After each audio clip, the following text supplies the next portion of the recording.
What's up, guys? It's Jazzy here, bringing another divisional breakdown of 3 and D.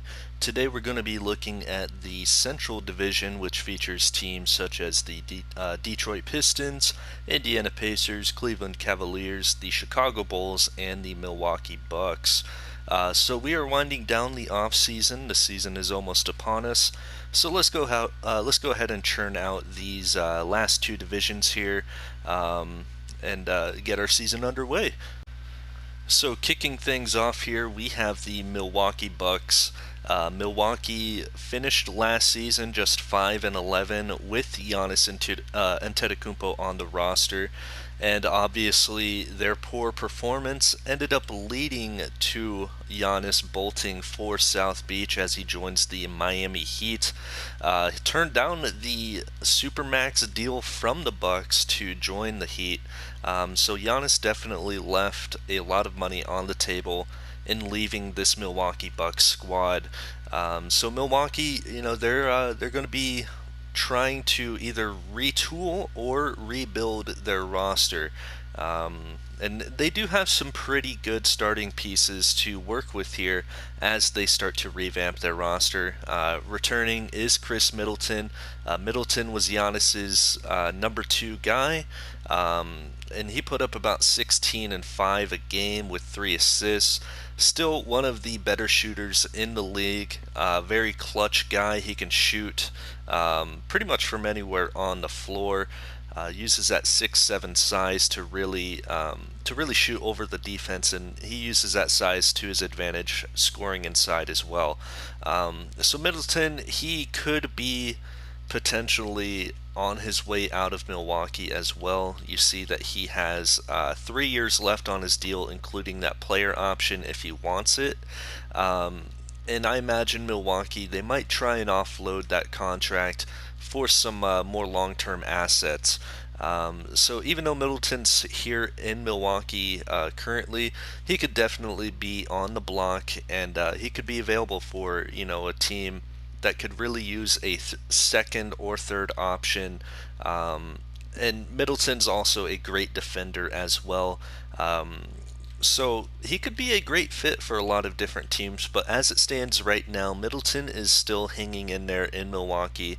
He'll be really the leader. He'll be the guy there for the Bucks to start. Hopefully Middleton can really up his trade value, and then Milwaukee can potentially flip him for stronger assets, or they could even hang on to him and try to build around Middleton himself, because he is a very good player today in the league.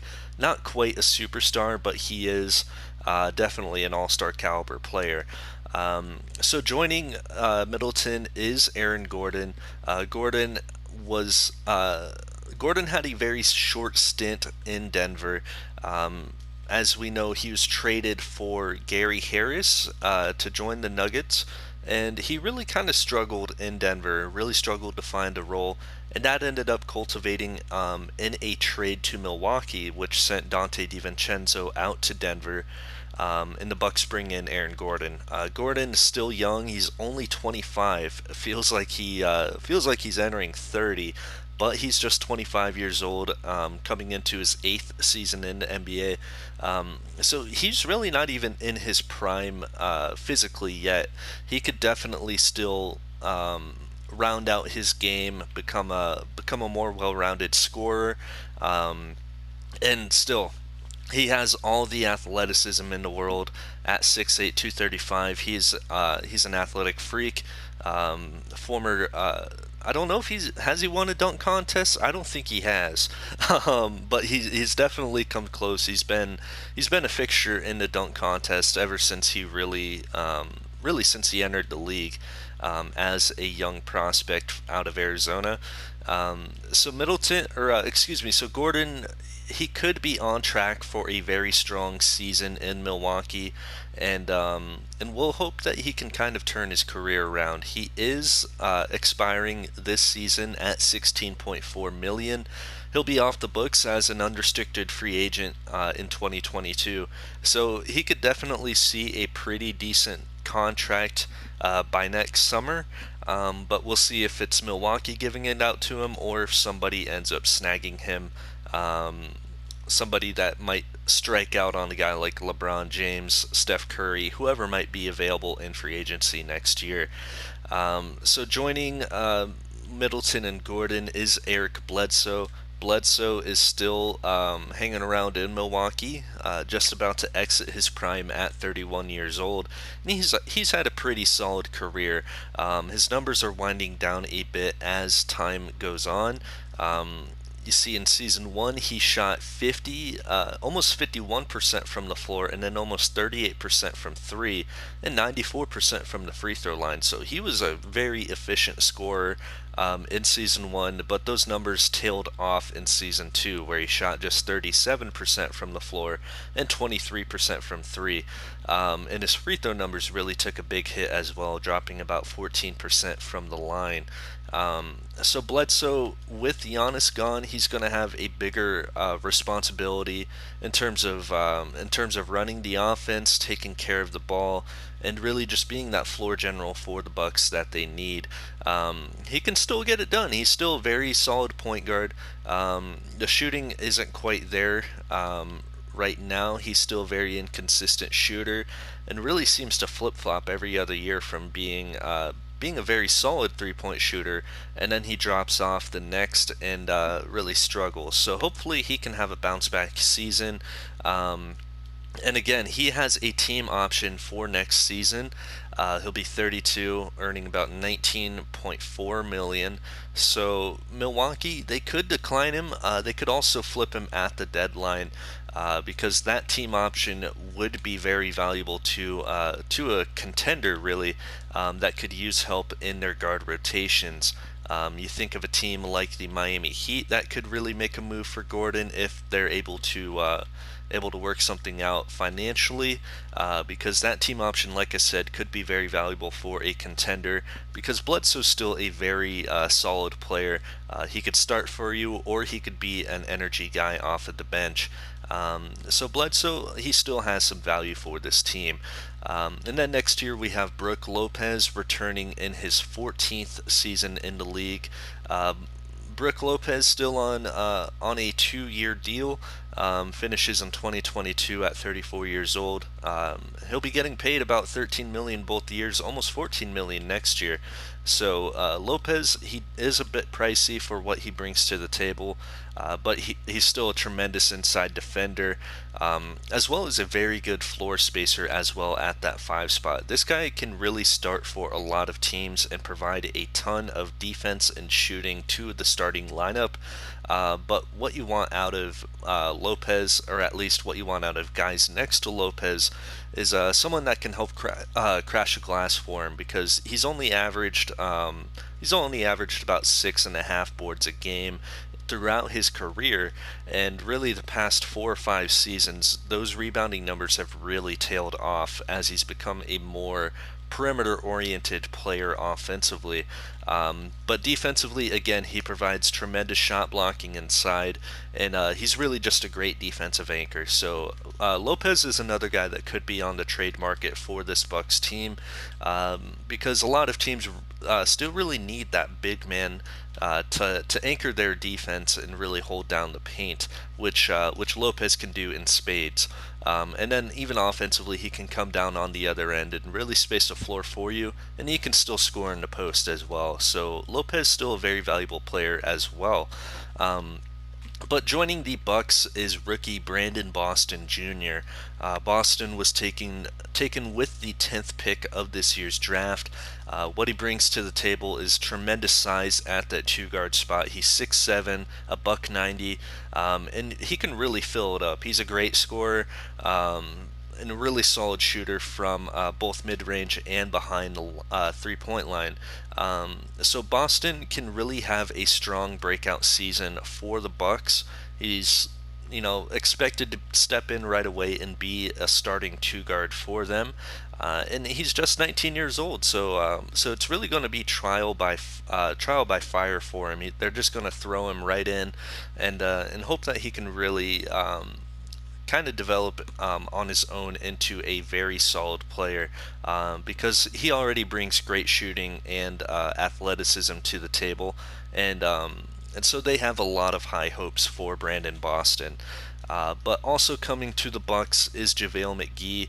JaVale is on a 2-year deal. He signed this offseason with the Bucks. And McGee's really, he is what he is at this point. You know, he's 33. His athleticism starting to drop off a little bit, but he's still a tremendous rebounder, and a great rim protector as well. He's one of the premier shot blockers in the NBA still at 33. And they got him on a pretty solid deal, 2 years, roughly 16 million. So McGee, he's another guy that the Bucks can flip at the deadline if needed, to a contender, because that contract is pretty manageable to trade. So I imagine McGee's going to see a lot of interest at the trade deadline. And then even if Milwaukee decides to keep him, he's still a great veteran off of the bench to have as a backup center. But also, I believe, yeah, joining in free agency from the Heat, is Skal Labissiere. Skal is on a 2-year, about $10 million deal, getting 4.8 million this year, and then 5.12 million next year. What Skal can bring is good shooting at either the 5 or the 4 spot, and then decent defense as well. He's just 25 years old as well, coming into his 6th season out of Kentucky. So he can really turn his career around as well. You see that he started off great in Sacramento, putting up almost 9 points a game in his first 2 seasons.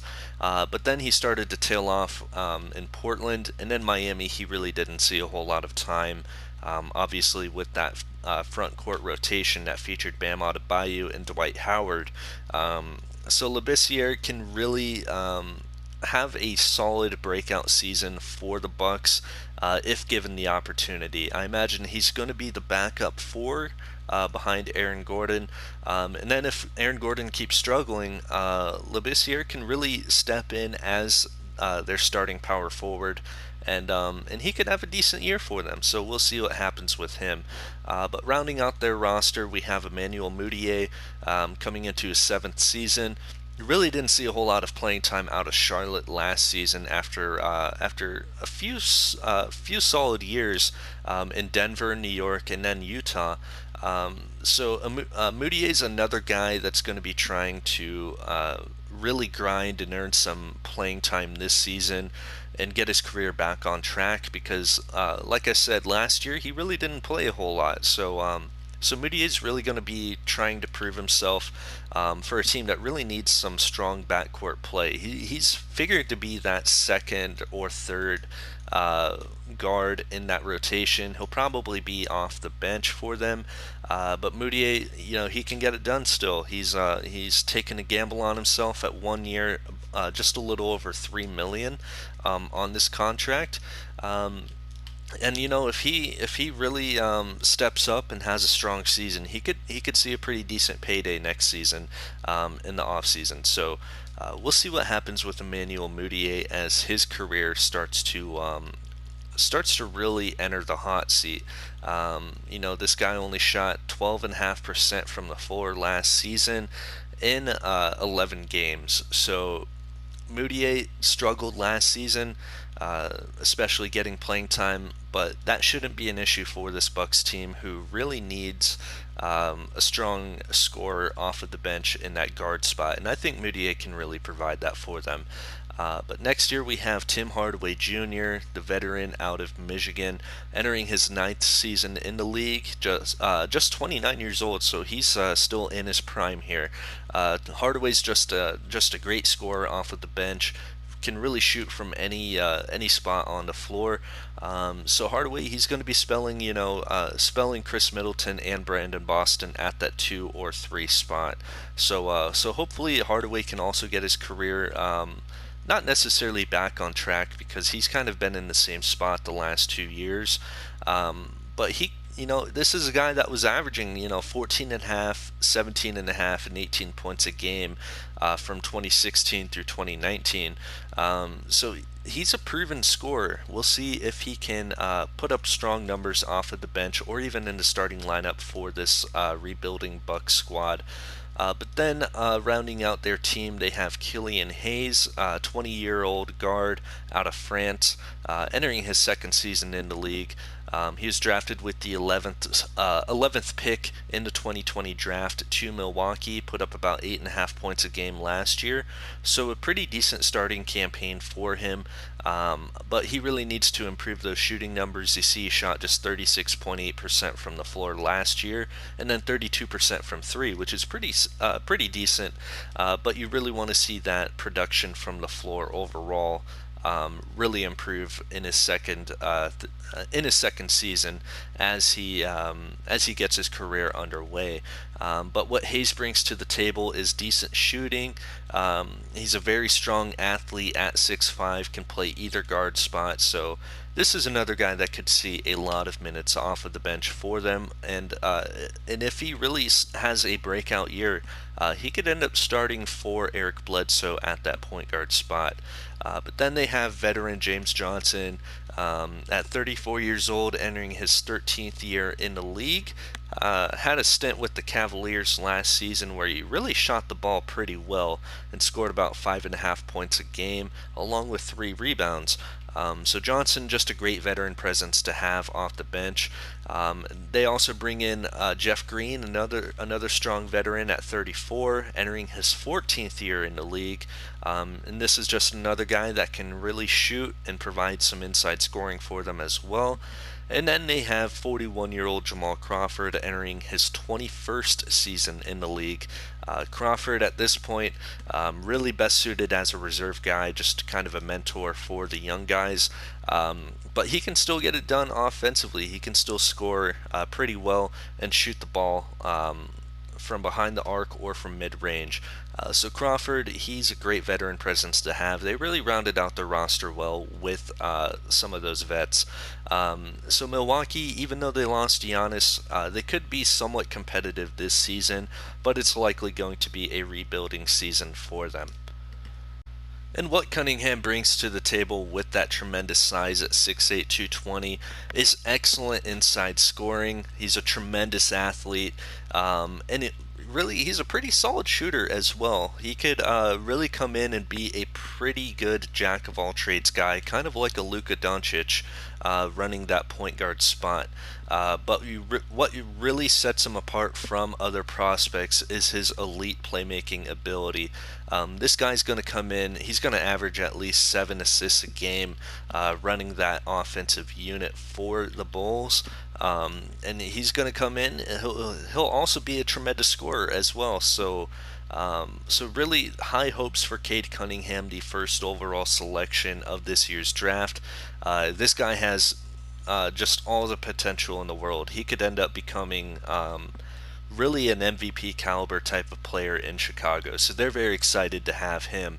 But also coming back to the Bulls is Anthony Edwards, taken with the first pick of the 2020 draft. So yes, the Bulls have had 2 straight first overall selections in the draft. So Edwards is joining Cunningham in that backcourt. They're going to be one of the best, most exciting young backcourts that we have seen in a very long time. Edwards, just another guy who is an athletic freak at 6'5", 225. He's a very stout player, very physically strong, and he's a pretty skilled guy in his own right as well. He can really filled up offensively. Struggled a little bit last season, scoring just 12 points a game, shooting 36.8% from the floor and 26% from 3. So you really expect those numbers to go up in his second season as he adjusts to the NBA. But like I said, Edwards and Cunningham is just one of the really exciting duos that we have in today's league. Defensively, there's some question marks between the two. Edwards is a decent defender, but Cunningham, thanks to that size, could be more more liable for blow-bys on that defensive end. But really, thanks to their size, they could end up developing into a strong defensive backcourt as well. But offensively, these guys are going to be very tough to contain. You see, Edwards is stepping into that starting two-guard spot after the Bulls traded Zach LaVine to the Memphis Grizzlies. So Edwards and Cunningham is definitely not penciled in as their starters. They are going to be their starters at that 1 and 2 spot. But joining them is Wendell Carter Jr. Carter was the 7th overall pick of the 2018 draft. He has good size at 6'9", 270, pretty long wingspan, so he can protect the paint fairly well. He has great mobility for a big man, which is what you love to see out of a modern big. And Carter could really have a very strong season for the Bulls. You see, he's put up about 9.5 points and 9 rebounds throughout his career so far, averaging a block a game. You hope those block numbers go up a little bit further with more playing time, which he should absolutely receive. He's probably going to get more than 30 points a game this season at that starting center spot. So Carter, again, another great young piece in this Bulls squad. Just 22, entering his 4th season in the league, so he's going to be a restricted free agent after this season. They're really going to have to try and hold on to him after the season is up. They do have his bird right, so I imagine they'll be able to lock him down pretty easily. But another team could definitely offer him a max deal and kind of really tie Chicago's hands there, because right now he's not an elite guy, but he's a very good starting center. You hope that offensive efficiency really goes up throughout as his career progresses here. But even if it doesn't, he's still a tremendous defensive presence inside, and even along the perimeter, he can switch on screens and really guard some crafty ball handlers on the perimeter as well. So Carter's a great standout center for the Bulls. He could really have a strong breakout season for them. But next you have Lauri Markkanen.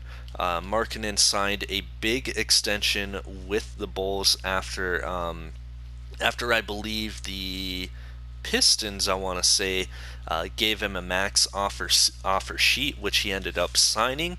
The Bulls matched, and now they have him for 3 years, $88.2 million, with a $32.2 million option in 2024. Markkanen had a very down year last season, putting up just 6 points a game and 7.5 rebounds a game. So you imagine if the Bulls matched him, they're either going to be looking to really maximize his production and get him some more touches offensively, or they're going to be looking to trade him and flip him for more assets. Because you see, he's a very gifted scorer. He's averaged 14.5 points a game throughout his career, had a career high 18.7 points a game in 2019. So this is a guy that is a very strong shooter and a pretty solid post scorer at that 4 spot. He can play the 5 as well, thanks to that size, 7 foot 245. So Markkanen, you're hoping, can really get that production back after his down season in season 2. Otherwise Chicago could flip him, so it's really uncertain what they're going to do with Markkanen, especially after they bring in a guy like Brandon Clark. Clark was brought in that Zach LaVine trade. He's definitely the biggest piece of that trade for Chicago, and this is a guy that's really going to be threatening Markkanen for that starting 4 position. He has good size at 6'8", 215, not quite as big as Markkanen, but he's a better defender. Really, he can guard inside, outside, and then he can come down on the other end with some very athletic finishes, as well as some timely shot making along the perimeter. He was taken with the 21st pick in 2019, just 24, so he definitely has a lot of room to grow yet. And he'll be a restricted free agent in 2023, provided that they accept his team option, which they're all but certain to do. But next is Daniel Gafford, who had a pretty strong season last year for them, especially on the defensive end. He's really come into his own and really mastered his craft as a shot blocker. He'll be most likely coming off of the bench again for them this season, and you hope that his offense can really improve and and and you hope that he can have a stronger production as a rim roller, because this guy is very athletic, very bouncy forward, can't quite really stretch to that four spot because of his lack of shooting. But he's a tremendous backup big man and could really even spot start for them in case of injury. So Gafford, another strong young guy with the great athleticism and defensive potential. So they're hoping to hang on to him. He was the 8th pick of the second round in 2019. So he does have 2 years left on his deal with a team option for next season, and then he'll be a restricted free agent. But next year we have Kobe White. Kobe White was taken with the 7th pick of 2019, and really had a decent year last year, putting up 11 points a game, and shooting 40% from the floor, and then 42.5% from three, and also 86% from the free throw line. So he's really maximizing his opportunities on the offensive end. Again, you hope that his field goal percentage can really keep climbing. You see, he started at 36.5% in his rookie season, and then elevated that up to 40% even last year. So White, he's another young guy with a lot of upside, just 21 years old. He'll be coming into his 3rd year out of North Carolina, and again, another guy on a 2-year deal where they have a team option next season, and then he'll be a restricted free agent. So they're really going to have to make some decisions on this young core, because they can't pay everybody. They're going to have to most likely let one or two of them go at some point. But White, you expect, would be one of those guys that they hang on to, thanks to his scoring capabilities and his elite shooting from behind the line. So White could have a very strong season as a sixth man for Chicago, as he can really play next to either Anthony Edwards or Cade Cunningham in that backcourt. But next year we have Evan Fournier. Fournier is joining the Bulls from that Levine trade, and this is a great veteran guy to have. He's 28, really in the prime of his physical peak, coming into his 10th season in the league, and his shooting numbers really fell off last season as he signed that big deal with the Memphis Grizzlies. It was a big 4-year deal. He has 2 years, $37.5 million left, and then a player option in 2023 at $17.23 million. So Fournier, he's a good veteran to have for them, a good mentor for the young guys. He's been around for quite a while now, ever since 2012. So Fournier, he could come off the bench, he could start for them at the 3 spot. It's really up in the air at this point what they do with him. But what he brings to the table is elite shooting from the perimeter, as well as just a good locker room guy. He gets along great with everybody. And I imagine he's not going to have any issue taking a backseat role to the young guys, as he's really going to be counted on as that veteran off of the bench for them. Next up is Jabari Parker. Jabari was taken with the 2nd pick of the 2014 draft, and really hasn't had a career that has lived up to that draft status, mostly thanks to injury, but also just due to poor fits around the league. He really has struggled to come into the NBA and really have a strong impact for a winning team. It's tough when the guy really can't shoot that great from behind the 3-point line. But he's still not even in his prime yet. He's just 26. I mean, it feels like this guy's been around a lot longer than that. So what they're really hoping that they can get out of Jabari in this 1 year 14.4 million deal is a little bit of growth from him. They're hoping that he can really come into his own as a shooter, kind of have an impact like a Rudy Gay, where he's just a tremendous athletic guy. And then he could also step out behind the line and shoot the three ball and space the floor for you. Um, but at this point, it remains to be seen if that's going to happen. He's really not a good defender at all, which really hampers his ability to get playing time. Um, but that shouldn't really be an issue for this Bulls team, as he'll probably come off the bench as a backup 3 or backup 4 for them.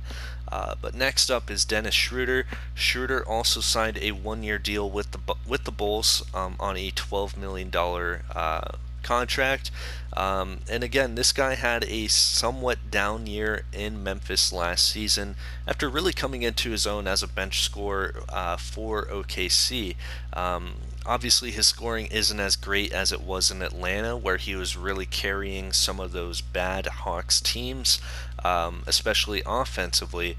But those 2 years in OKC that he had, where he came off the bench and really scored pretty well for them, even though his shooting numbers dipped, you would hope that he could put up more than 6.5 points a game like he did last season in Memphis, because this is a better player than that. Schroeder can provide a lot of scoring for you in many different ways. I mean, he's extremely fast, can get to the cup in a blur, and he's a decent shooter, one of the best mid-range shooters in the league today. So hopefully the Bulls can really get something out of Schroeder in that 1 year deal. Again, this is just another good veteran to have for them, and really help out those young guys in Edwards and Cunningham. But next up, we have Scotty Barnes, taken with the 11th pick of the draft. Barnes, that pick was actually included in that Zach LaVine trade. So Barnes is one of the products of that LaVine deal. And what he brings to the table is tremendous athleticism at the 3 spot, 6'8", 225. Pretty solid defender as well, so you hope that he can really round out his shooting, become a more efficient shooter, and really keep working on that jump shot, because everything else that he brings to the table is already pretty polished. He's a very good defender, pretty good athlete, and he can score inside pretty well as well. Not quite the playmaker that you would want out of a modern day wing player, but at 20 years old, he has a lot of time to work on that as well. Next up, we have Sviatoslav Mikhailiuk. I definitely probably butchered that, but I tried my hardest. So Svi is entering his 4th year in the league, just 24 years old. This guy's another solid shooter that they added in free agency this year. He's coming from the Detroit Pistons, where they ended up letting him go. So he's on a 2 year, roughly $12 million deal. It'll be interesting to see what happens with Svi as he progresses throughout his career now, in joining the Bulls, because the Bulls, like I said, they really need some shooting and some scoring off of the bench, and Svi can definitely provide that in spades for them. Next up is Chandler Hutchinson. Hutchinson was taken with the 22nd pick of 2018, entering his 4th season in the NBA, so he'll be a restricted free agent after this season. He's a decent player at this point in his career, not much more than a 3-and-D guy though, so you hope that he can keep adding more skills to his game, become a better playmaker, become a better scorer inside the arc, and keep improving on that defensive end, because he has good size at the 3 spot, 6'7", 210, and he's just 25, so he's not even in his prime yet. He still has some room to grow. And then finally, we have Derek Alston Jr., taken in the 2nd round of this year's draft. This guy's another wing player for them that can really provide some shooting ability for this squad. Really not much more than that though. Just a pretty solid shooter from behind the line at this point. but he is 22, so he can definitely add to his game and develop into a pretty solid rotation player for the Bulls. So Chicago, their rebuild is almost complete. They have a ton of youth on this roster, though. You would hope that they can maybe flip one or two of these guys and get uh, a legit vet star for them that can really round out that starting rotation well. Even like a guy like Jimmy Butler would be perfect for the Bulls if he were to be interested in a reunion. A good vet wing player like Jimmy Butler, like a Gordon Hayward, just a guy like that could really tie this team together well. Because they do need a strong vet star to really just give the ball to late in games and have them score in crunch time, and they just really don't have that guy yet. Obviously, they have a ton of just absolute studs, but they're all very young and still coming into their own as NBA players. But their starting lineup is projected to be one of the most exciting in the league, thanks to that youth and athleticism. I mean, you have Cade Cunningham, Anthony Edwards, Brandon Clark, Larry Markkinen, and Wendell Carter Jr. You could do a lot worse than that. So hopefully Chicago can make some strides toward becoming a playoff team this season. And next up, we have the Cleveland Cavaliers. The Cavs ended up making the playoffs for the first time since LeBron last season, as they went 11-14, just good enough for that seventh seed in the Eastern Conference.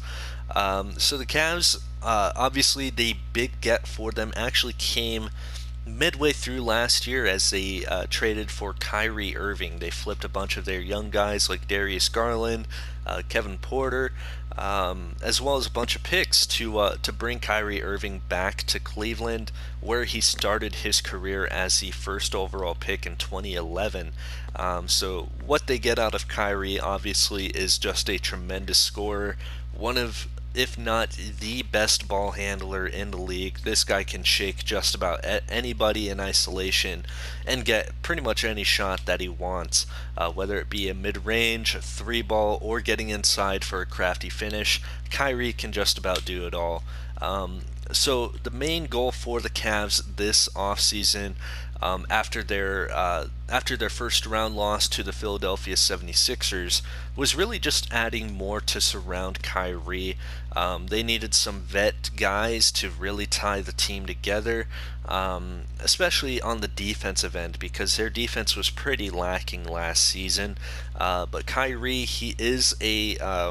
he could be expiring after this season if he opts out of that $36.5 million player option for next year, which he very well could, as he'll be 30 at that time and could be looking for one last big long-term contract, which he almost certainly would get in free agency next summer. So the Cavs are hoping to entice Kyrie to stay after they traded the farm for him. So we'll see what happens with Kyrie after this season, whether he opts in or opts out for a larger payday. But joining Kyrie in Cleveland is Montrezl Harrell. Harrell joined the Cavs on a 3-year deal. The first 2 years are $56.18 million together, and then the last year is $25.93 million with a player option. So it's a front-loaded contract. A guy like Harrell will probably opt out when he's 29, again looking for that long-term big contract. Because he's a second-round guy. He's really worked hard to get to this point where he's getting that kind of money. He had a 1-year stint with the Timberwolves last season, as really he banked on himself and tried to really take his game to that next level. But unfortunately, it didn't really happen, as he put up numbers that were pretty consistent with the rest of his career. He's a career 11-point-per-game scorer, and he put up 11 points per game last season in Minnesota. So Harrell's really going to be counted upon to be a reliable big man, whether it be in the starting lineup at that 4 spot or off of the bench backing up Rookie of the Year Vernon Carey. So Harrell's really going to have his his work cut out for him with the Cavs. He's going to be that hustle guy for them, that Draymond Green type of guy almost on defense. He's not quite the perimeter defender that Draymond is, but he's one of the better undersized big men on the defensive end inside. And then obviously what he brings to the table offensively is just absolute hustle and grind. This guy can grab 3 or 4 offensive boards for you in a possession and really be a strong presence for them inside. Another addition for the Cavaliers this offseason via trade with the Denver Nuggets is Will Barton. Denver was looking to offload the veteran scorer, and the Cavs really got him for pretty cheap, as they didn't have to give up a whole lot for the talented wing player. Barton could end up as a starter for this Cavs team at that 2-guard spot. Really, he's not the most ideal pairing with the Cavs, as they have Kyrie in that backcourt.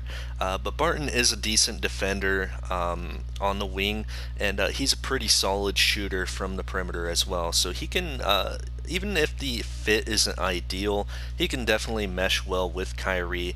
And then when Kyrie hits the bench, Barton could be their primary scorer when Kyrie's not on the floor. So this is a great pickup for the Cavaliers as they get a veteran guy, just 30. I mean, he'll be entering his 10th season in the league. He is expiring after the season, which definitely helps their cap their cap space as they try to go after a guy like LeBron James in 2022. So that'll be 14.5 off of the books. But what Barton brings to the table is just tremendous scoring, great energy guy at that 2-guard spot. He could really have a strong bounce back year in Cleveland after he was a pretty solid scorer for 4 seasons in Denver, but then tailed off the past 2 seasons for them as they kind of underwent a youth movement. So Barton looks to be that starting 2-guard for the Cavs. But then also joining is Royce O'Neal. O'Neal is probably the prototypical 3-and-D player in the NBA. Just a tremendous shooter from, especially from the corner spots, but also a very solid defender in his own right. And he can even play some small ball 4 as well. At just 6'4", 226, he's a very stout defender inside, has a lot of strength in his game, very hard to push around thanks to that compact frame. So Royce, he is in the prime of his career, just 28 years old. They did deal Colin Sexton for him as well as for Jalen Suggs. So that's going to be some production that they're going to be missing out on, as Colin Sexton is a very gifted scorer, a little bit undersized. So I think what the motive for the Cavs was in that trade was to get a bigger presence defensively, a guy that can better pair with Kyrie in the starting lineup, as Sexton really isn't a great defender. He's decent, but he is very undersized and would have been very undersized at that 2-guard spot at just 6'1". So Royce can really come in and have a very strong role for the Cavs as a starting 3. He has 3 years left on his deal. The first 2 are 2 years, $18 million, and then a team option for $9.5 million in 2023 when he's 30.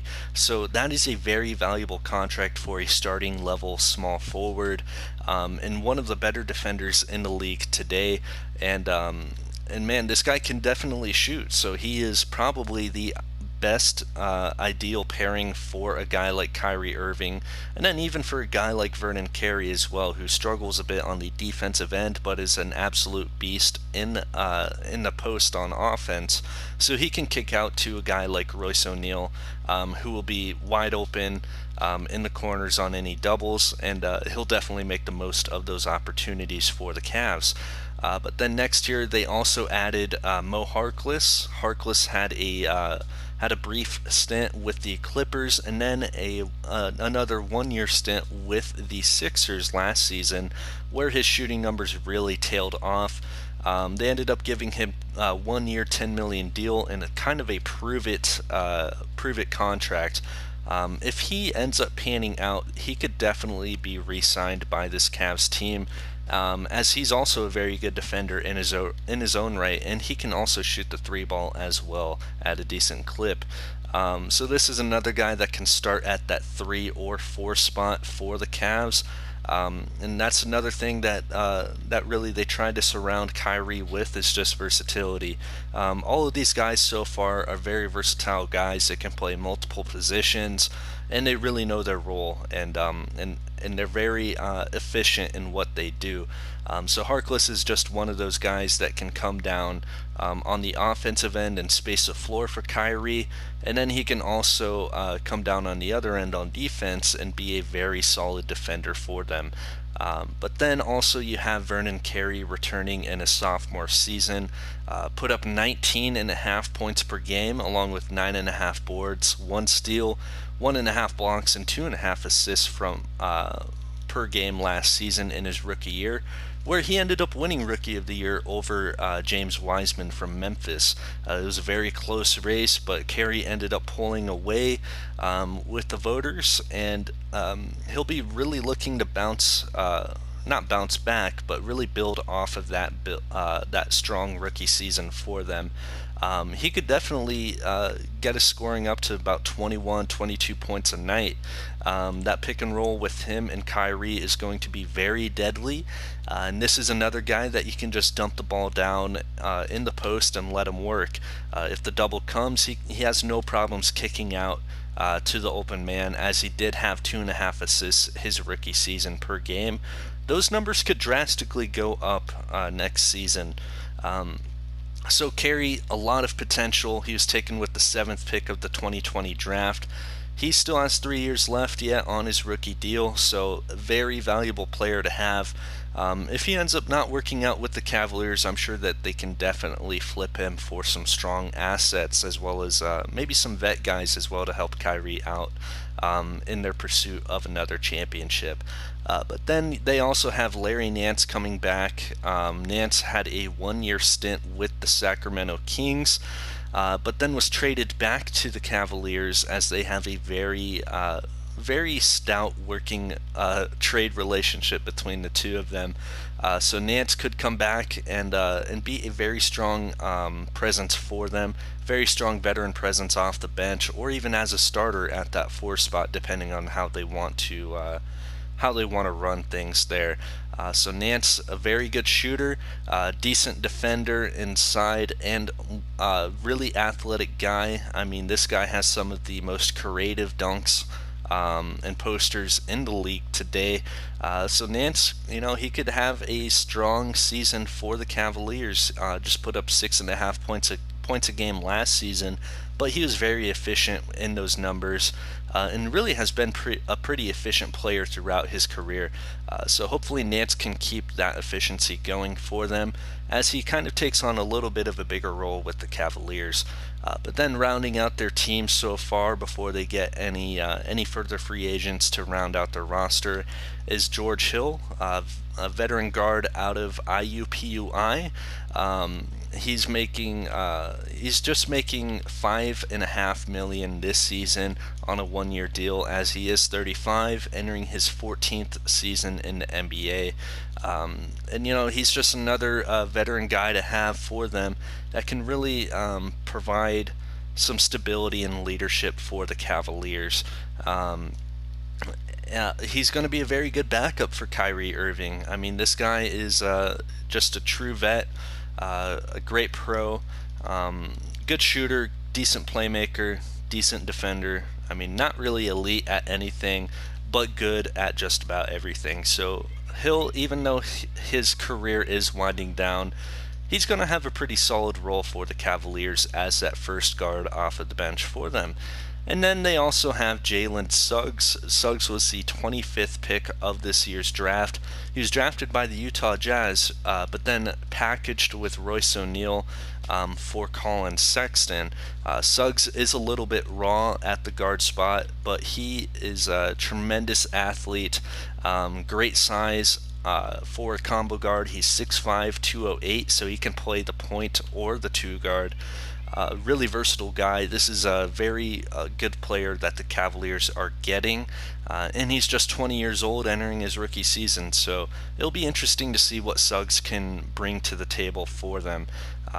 But that rounds out the Cleveland Cavaliers. Like I said, they made the 7th seed last season. They're going to be looking to try and climb the Eastern Conference standings and at least get a top 5 seed this season. Mostly on the backs of Kyrie Irving, but they do have a very good supporting cast to surround him. So it'll be a fun team to analyze going forward.